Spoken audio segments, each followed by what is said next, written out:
جب تیمور نے حکم دیا تھا کہ شہر کیش کی تعمیر نو کی جائے تو اس وقت بین النہرین اور ایران کے بہترین کاریگر ماوراء النہر میں موجود تھے۔ تیمور انہیں بغداد اور ایران سے اپنے ساتھ لایا تھا۔ تیمور نے ہدایت کی تھی کہ شہر کیش کی تعمیری نو کے لیے بدخشاں اور ہراساں سے خاص پتھر منگوائے جائیں اور تیمور کے محل کے ستون بنانے کے لیے سبز رنگ کا پتھر استعمال کیا جائے۔ تیمور نے حکم دیا تھا کہ ملک فارس سے سنگ مرمر منگوایا جائے تاکہ اس کے محل کی دیواریں اور فرش اس سے تعمیر کیا جائے۔ اس نے کیش میں اپنے محل کی تعمیر کے لیے اصفہان کے بہترین پتھر سازوں کو پتھر نصب کرنے کے لیے اجرت پر مامور کیا تھا۔ ماوراء النہر میں 2 ایسے بغدادی معمار موجود تھے جنہوں نے معماری کا فن انقرہ میں سیکھا تھا اور جو بازنطینی انداز میں چھت بنانے کا فن جانتے تھے۔ چنانچہ تیمور نے انہیں اپنے شاندار محل کی تمام چھتیں اسی انداز میں تعمیر کرنے کا حکم دیا۔ بازنطینی انداز میں تعمیر کی گئی چھتوں میں اگر درست مواد استعمال کیا جائے تو وہ تقریباً 1000 سال تک قائم و دائم رہتی ہیں، بجز اس کے کہ بے شمار زلزلوں کے باعث مسمار ہو جائیں۔ تیمور نے دیکھا تھا کہ شیراز میں راستوں کے دونوں طرف درخت اگائے گئے تھے، اسی لیے اس نے بھی حکم دیا کہ کیش میں بھی راستوں کی دونوں طرف درخت اگائے جائیں تاکہ کیش آنے والا خود کو کسی عظیم و شان باغ میں موجود پائے۔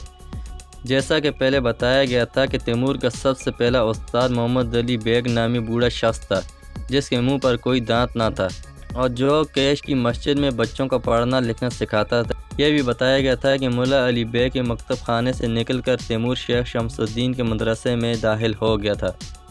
اس وقت تیمور کی عمر 7 برس تھی۔ شیخ شمس الدین کی آل اولاد کا حال کافی حد تک ٹھیک تھا اور ان کی گزر بسر اچھی طرح ہو رہی تھی، تاہم ملا علی بیگ کی اولاد قسم پرستی اور غربت کا شکار تھی۔ چنانچہ تیمور نے ملا علی بیگ کے ہر بچے کے لیے الگ گھر بنانے کے احکامات جاری کیے،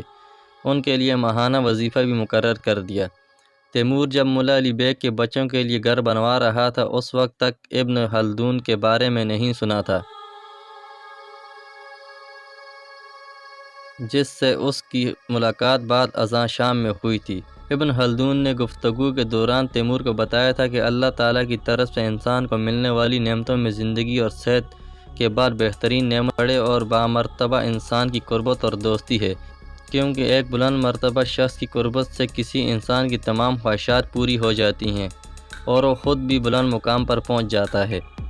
اگرچہ اس وقت تک تیمور نے ابن خلدون کے اس قول کو نہیں سنا تھا،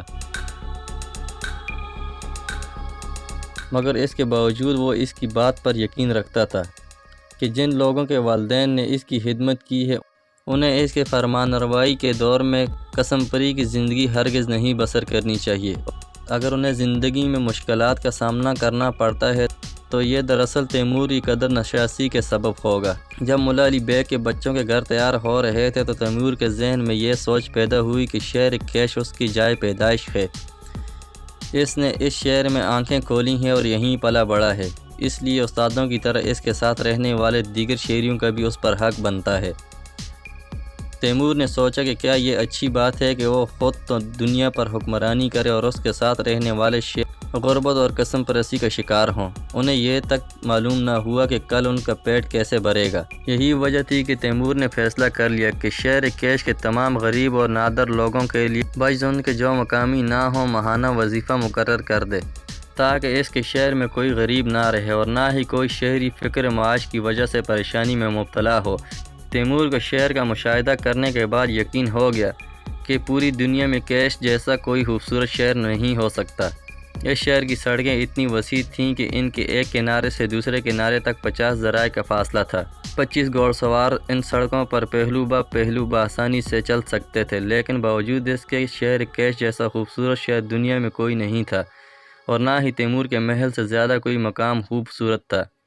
تیمور ایک ہفتے سے زیادہ شہر میں نہ ٹھہرا کیونکہ وہ اپنے عہد کو فراموش کر کے خود کو آرام طلب نہیں بنانا چاہتا تھا۔ تیمور کو اچھی طرح علم تھا کہ اگر آرام طلبی اور سستی نے اس پر غلبہ پا لیا تو جس طرح وہ خود آرام طلب اور عیش پرست حکمرانوں کا تباہ و برباد کر رہا ہے، اسی طرح کوئی اور بھی اٹھ سکتا ہے جو اس کا نام و نشان مٹا ڈالے گا۔ اس دنیا میں جس کو آرام طلبی کی عادت پڑ جائے اور اس کا زیادہ وقت عیش و عشرت میں گزرنے لگ جائے تو جان لو کہ وہ خاک و ذلت میں ڈوب گیا ہے۔